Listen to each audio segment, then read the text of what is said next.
it's Sherry. I hope that you are having a wonderful day.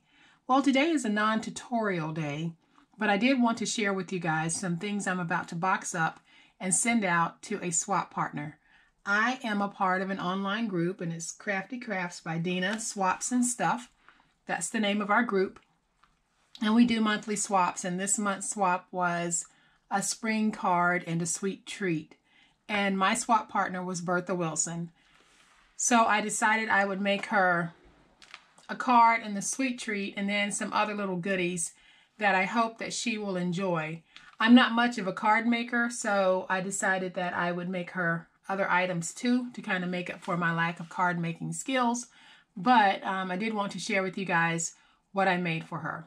So here is my card for Bertha, and it is, I'm going to try to get it out of the glare, and I just used a sticker pack to make it, and then I kind of decorated the envelope as well. And like I said, I'm not a card maker, so it's a very basic card, but I hope Bertha will like it. And then here is my sweet treat for Bertha, and I used one of the boxes that I showed you guys earlier this week, and I simply modified the size of it so that it would not only hold the marshmallow bunnies, but also some chocolate eggs as well. And so I hope Bertha will really like these sweet treats, because I had a couple of the eggs and they're pretty good. And then I also made Bertha a box of cut-aparts.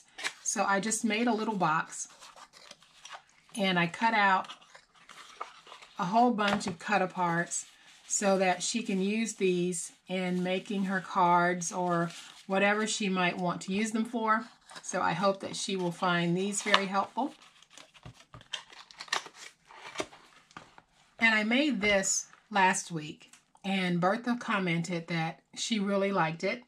And I thought, well, you know, this would be a great addition to the box of things that I'm making to send to her. So I decided I would include one of these in the pack.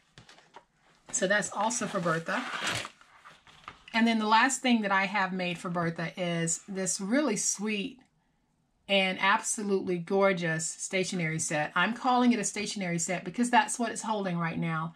But when Bertha takes everything out of this, she can use this box over and over and over again for any number of things that she might want to put in it. And I'll just take out the cards. I've got 8 cards in here with 8 envelopes. And then I have a little notepad that I made to coordinate with the actual holder. And I think it turned out just delightfully beautiful. And then the holder itself looks like this on the inside and looks like this on the outside, and has some really nice bling on it. And on the inside, I've got a little pin and a pin loop. So, like I said, this can be used in many ways. Right now, I'm using it as a stationery set, but when Bertha gets it, she can use it however she might choose to use it. And I will be doing a tutorial on how to make the actual box itself, not the contents, just the box. So, I hope that you guys have liked this sneak peek into the swap that I am about to send out to my good new friend, Bertha Wilson. You guys have a great day. Happy crafting, and we'll chat later. Bye.